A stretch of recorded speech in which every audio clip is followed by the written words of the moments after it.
Block कर दिए। चलिए आइए स्टार्ट करते हैं आज का वीडियो। हम क्या नाम है, आज का जो हमारा वीडियो रहेगा वो पॉलिटी से रहेगा और बेसिकली चैप्टर जो है प्रधानमंत्री के ऊपर है। आज का जो लेक्चर है प्रधानमंत्री के ऊपर है कि प्रधानमंत्री का निर्वाचन कैसे होता है, क्या उसके पास ताकत है, किसकी मदद से वो कार्य करता है, ये सभी चीजें इसमें आज के लेक्चर में आपको पढ़ने के लिए मिलेंगी। तो चलिए स्टार्ट करते हैं। पहले हम टॉपिक डाल लेते हैं, पॉलिटी से है। सब्जेक्ट हमारा क्या है, पॉलिटी। पॉलिटी में भी क्या है, पॉलिटी में भी है हमारा जो आज का चैप्टर है बेसिकली किसके ऊपर है, प्रधानमंत्री के ऊपर। प्रधानमंत्री, अब देखिए ये प्रधानमंत्री को जानने से पहले हम लोग जान लेते हैं कि प्रथम प्रधानमंत्री कौन थे। बेसिक है, जानना जरूरी है, हालांकि सबको रटा होगा लेकिन फिर भी जान लेते हैं। प्रथम प्रधानमंत्री कौन थे, पंडित जवाहरलाल नेहरू। कौन थे, पंडित जवाहरलाल नेहरू। वर्तमान के प्रधानमंत्री कौन है, वर्तमान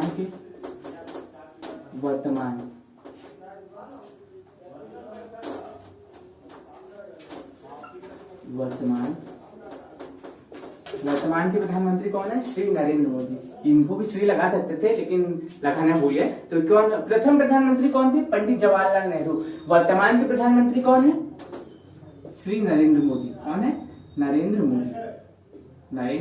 मोदी। अगर पूरा नाम तो पूछे नरेंद्र दामोदर दास मोदी आप बोल सकते हैं, ठीक। और देखिए जो प्रधानमंत्री के बारे में मैं आपको बता रहा हूँ तो यहाँ पे देखिए कहीं कहीं पे होता है ना, कोई देश होता है जहाँ पे राष्ट्रपति के पास ज्यादा ताकत होती है, कोई देश होता है जहाँ पे प्रधानमंत्री के पास ज्यादा ताकत होती है। तो हम लोगों का भारत क्या है, एक संघीय राष्ट्र है।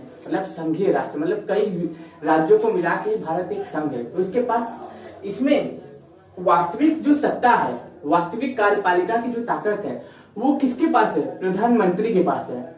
लेकिन नाम मात्र का हेड बन के कौन बैठा रहता है, राष्ट्रपति बैठा रहता है।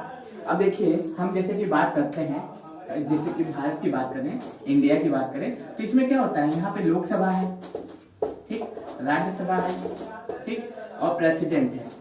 इन तीनों को मिला के क्या बनता है, हमारा संसद बनती है। क्या बनती है, संसद बनती है।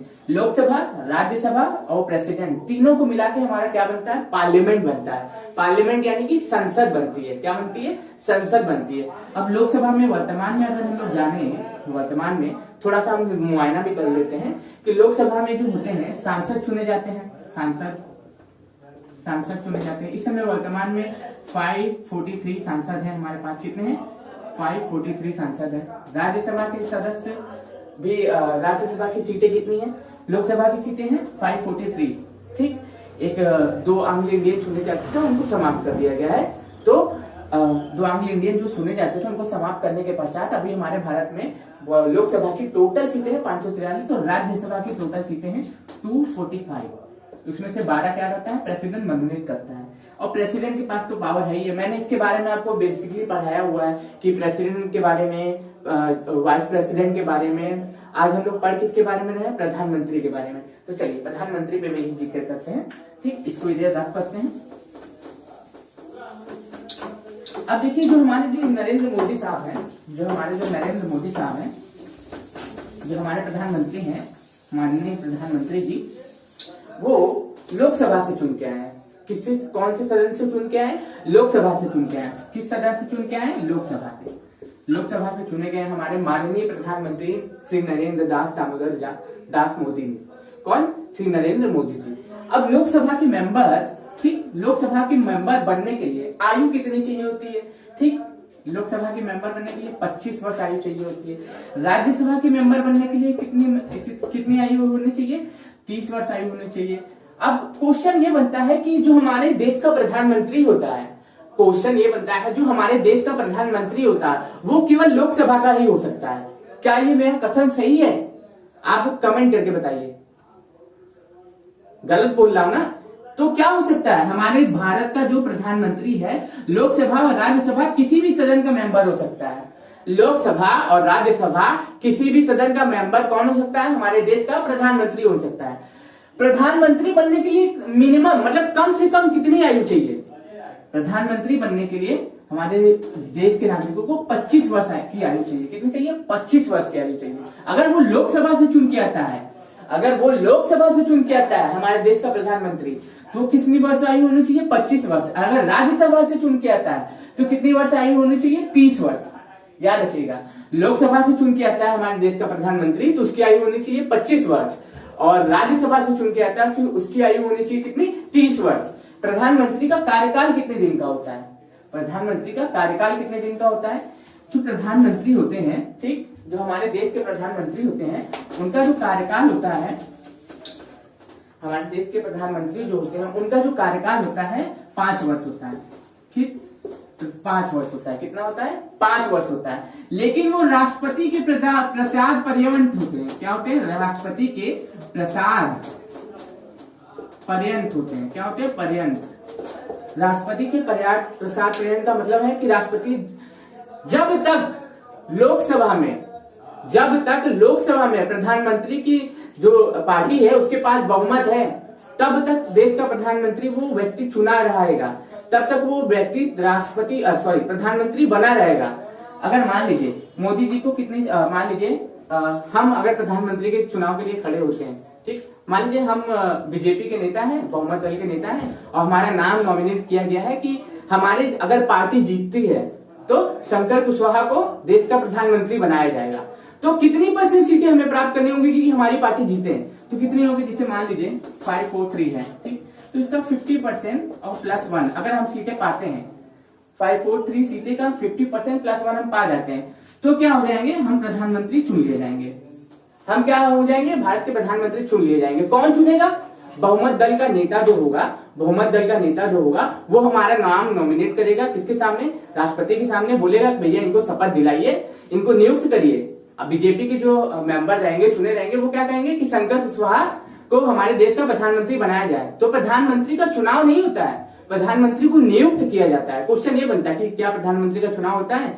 दूसरा कथन दे देगा प्रधानमंत्री राष्ट्रपति के द्वारा नियुक्त किया जाता है। तीसरा दे देगा कि पहला सही है दूसरा गलत है। दूसरा दे देगा दूसरा सही है पहला गलत है। तो आप क्या बोलेंगे कि प्रधानमंत्री का कोई चुनाव नहीं होता है, सांसदों का चुनाव होता है। किसका चुनाव होता है? सांसदों का चुनाव होता है, और प्रधानमंत्री को नियुक्त किया जाता है। कौन करता है भैया नियुक्त? राष्ट्रपति करते हैं।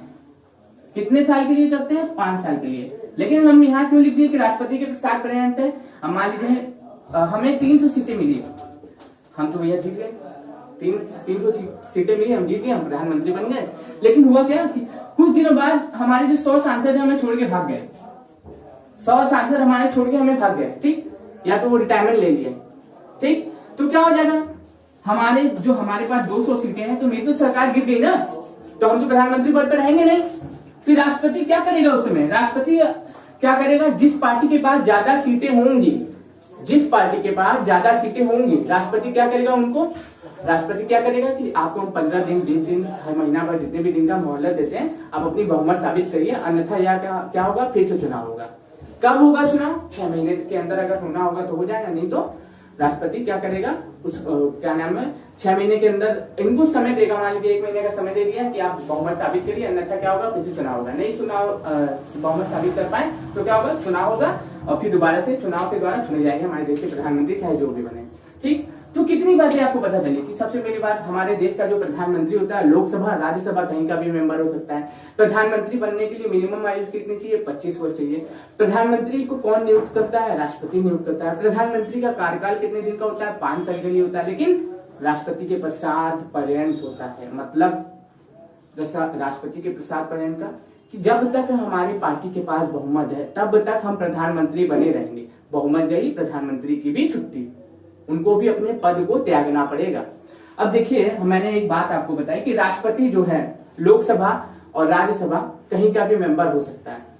प्रधानमंत्री जो लोकसभा और राज्यसभा कहीं का भी मेंबर हो सकता है, लेकिन वो अगर लोकसभा का मान लीजिए वो लोकसभा का भी मेंबर नहीं है, राज्यसभा का भी मेंबर नहीं है, ठीक, लोकसभा का भी मेंबर नहीं है, राज्यसभा का भी मेंबर नहीं है, लेकिन वो व्यक्ति कोई ऐसा व्यक्ति हो जो बहुत ज्यादा माननीय हो, बहुत ज्यादा नॉलेज हो, जिसके पास बहुत ज्यादा जानकारी हो, उसको हमारे राष्ट्रपति साहब क्या करते हैं? प्रधानमंत्री की शपथ दिला देते हैं।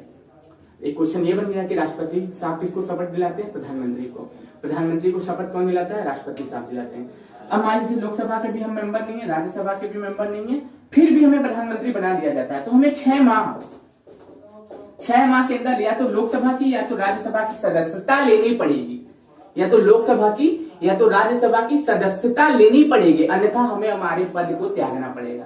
तो इससे क्या पता चलता है, चाहे लोकसभा का मेंबर हो ना हो, राज्यसभा का मेंबर हो ना हो, भारत क्या नाम हो, उसको प्रधानमंत्री नियुक्त किया जा सकता है, प्रधानमंत्री अपॉइंट किया जा सकता है। लेकिन कितने दिन के लिए? 6 महीने के लिए। अगर वो लोकसभा और राज्यसभा में से कहीं एक जगह की क्या देगा, अगर सदस्यता नहीं ले पाया तो उसको अपने पद को क्या करना पड़ेगा, उसी वक्त त्यागना पड़ेगा, 6 महीने का अगर भीतर नहीं लेता है तो। इतनी चीजें आपको प्रधानमंत्री के बारे में पता चली। अब देखिए कुछ उनके कार्यकाल, उनके कुछ कार्य भी देख लेते हैं। अब देखिए राष्ट्रपति के पास देखिए कुछ शक्तियां होती है। 74 याद रखिएगा, आर्टिकल नंबर 74। इसमें क्या है, मंत्री परिषद की बात है। ये इसकी मंत्री परिषद राष्ट्रपति की सहायता के लिए एक मंत्री परिषद का गठन किया जाता है। राष्ट्रपति की सहायता के लिए एक मंत्री परिषद का गठन किया जाता है। याद रखिएगा वो कौन से आर्टिकल में लिखा हुआ है, 74 में लिखा हुआ है। और 75 में क्या लिखा हुआ है कि इसी मंत्री परिषद का एक अध्यक्ष होगा। क्या होगा? इसी मंत्री परिषद का एक अध्यक्ष होगा। अरे भैया कौन होगा वो अध्यक्ष? वही होगा हमारे देश का प्रधानमंत्री। प्रधानमंत्री क्या होता है, उस मंत्री परिषद का अध्यक्ष होता है। अब जैसे मान लीजिए कि हम प्रधानमंत्री बन गए, राष्ट्रपति साहब हमें शपथ दिला दिए, ठीक, कि भैया आप नियुक्त कर दिए और हमें शपथ दिला दिए। नियुक्ति कौन करता है? राष्ट्रपति करता है। शपथ कौन दिलाता है? राष्ट्रपति दिलाता है। तो हमें नियुक्ति भी कर दी है हमारी और हमें शपथ भी दिला दी, हम देश के प्रधानमंत्री बन गए। अब हम बोलेंगे कि किसको कौन सा डिपार्टमेंट देना है, कितने % लोग को मंत्री बनाना है। अब मान लीजिए हमारे पास 300 सीटें हैं ना, 300 सीटें में से केवल 15% को ही जो कैबिनेट मंत्री चुने जाएंगे। क्या चुने जाएंगे? 15% लोग ही ऐसे होंगे जिनको कैबिनेट मिनिस्टर चुना जाएगा। और वो किसके कहने पे राष्ट्रपति करता है? प्रधानमंत्री। प्रधानमंत्री कहेगा कि भैया इनको वित्त मंत्रालय दे दो, इनको गृह मंत्रालय दे दो, इनको कोयला मंत्रालय दे दो, इनको रेलवे मंत्रालय दे दो। ये सब कौन करता है? प्रधानमंत्री कहेगा। और उसके कहने पे क्या करता है राष्ट्रपति? सभी मंत्रियों को क्या करता है? शपथ दिलाता है और अलग अलग डिपार्टमेंट उनको सौंपता है। कौन? राष्ट्रपति। किसके कहने पर? प्रधानमंत्री के कहने पर। अब एक क्वेश्चन और बनता है कि संघ की कार्यपालिका का प्रमुख कौन होता है? संघ की कार्यपालिका का प्रमुख कौन होता है? तो आप क्या लगाएंगे? प्रधानमंत्री लगाएंगे, राष्ट्रपति लगाएंगे, राज्यपाल लगाएंगे या मुख्यमंत्री लगाएंगे? संघ की कार्यपालिका का प्रमुख कौन होता है? तो संघ की कार्यपालिका का प्रमुख कौन होता है? राष्ट्रपति होता है। संघ की कार्यपालिका का प्रमुख कौन होता है? राष्ट्रपति होता है। आप सोच रहे होंगे अरे ये तो प्रधानमंत्री बता रहे, लेकिन राष्ट्रपति कैसे हो गया? मैंने क्या बोला था आपको कि संघ की कार्यपालिका का प्रमुख कौन होता है? राष्ट्रपति होता है। लेकिन वास्तविक प्रमुख यहाँ पे जोड़े देते हैं ना, वास्तविक प्रमुख। अगर वास्तविक प्रमुख कभी पूछ लेना तब पीएम होगा। अगर पूछे कि संघ की कार्यपालिका का प्रमुख कौन होता है, संघ की कार्यपालिका का प्रमुख कौन होता है, तो राष्ट्रपति महोदय होते हैं। राष्ट्रपति महोदय होते हैं। अगर पूछे कि वास्तविक प्रमुख कौन होता है, तो कौन होते हैं? पीएम होते हैं। ये जो भी करता है ना राष्ट्रपति, सब मंत्री परिषद की सलाह पे करता है। मंत्री परिषद की नियुक्ति करने के लिए कौन करता है? प्रधानमंत्री करता है। किसको कहेगा कि हमारे जो कैबिनेट मिनिस्टर हैं, हमारे जो लोकसभा के मेंबर सांसद चुन के आए, उनके 15% लोग को ये मंत्रालय दे दीजिए।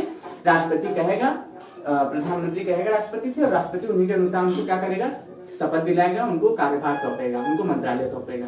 अब क्वेश्चन यह बनता है कि संघ की कार्यपालिका का प्रमुख कौन होता है? तो राष्ट्रपति होता है। और संघ की कार्यपालिका का प्रमुख, वास्तविक प्रमुख कौन होता है?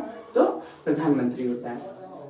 अब देखिए कभी कभी ऐसा हो जाता है कि क्या नाम है, पूछते हैं कि राष्ट्रपति का चुनाव होता है इनडायरेक्ट तरीके से, प्रधानमंत्री का चुनाव होता है डायरेक्ट तरीके से।